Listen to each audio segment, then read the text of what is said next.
On a animé pas mal de stages finalement en binôme avec Mathieu. Admettons, il démarre, il prend la parole, il fait bonjour tout le monde, donc on se présente, on vient du groupe Warzao, donc moi c'est Mathieu.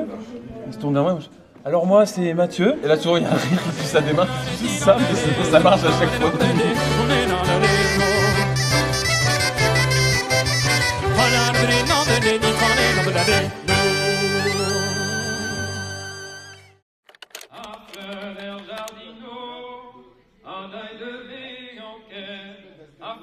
Toute première date sur scène, c'était en décembre 2011.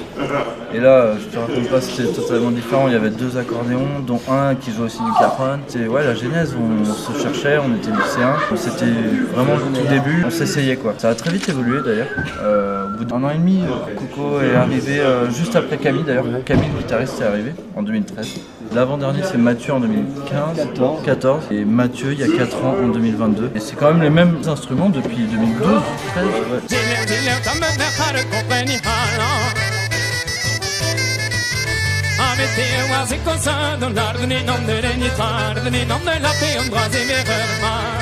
Je pense qu'il y a aussi plusieurs étapes dans la construction du répertoire du groupe. Donc il y a une partie de l'étape où j'étais pas encore dans le groupe. Si je dis pas de bêtises, le groupe a commencé à beaucoup jouer en 2014, après la victoire à l'interlycée. Donc là il y avait quand même peut-être un répertoire un peu établi. Puis en 2017, il y a eu un travail du répertoire pour le rafraîchir, réarranger les morceaux et avoir quelque chose de neuf. Le répertoire là, ils ont peaufiné et est enregistré sur l'album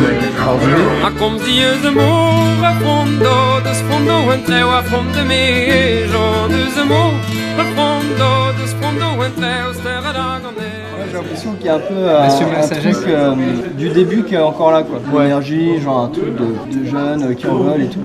Ça a évolué au fil des départs et des arrivées dans le groupe. En fait, chacun a amené un truc un peu différent de ce qu'il y avait avant.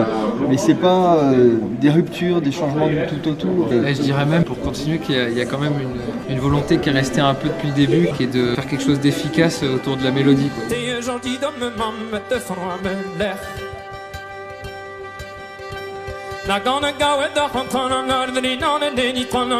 un petit moment là depuis quelques mois, on voulait un peu plus de travailler le son aussi qu'on entend en façade et un peu travailler nos retours et tout aussi. Notre confort sur scène. Parce qu'on a joué pendant des années, un peu notre credo c'était on joue partout, dans toutes les conditions, on donne tout quoi.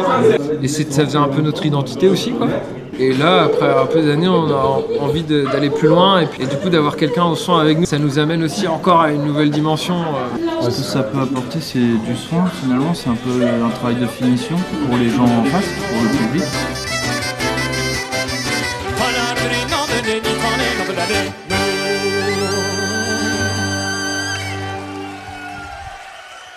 Merci.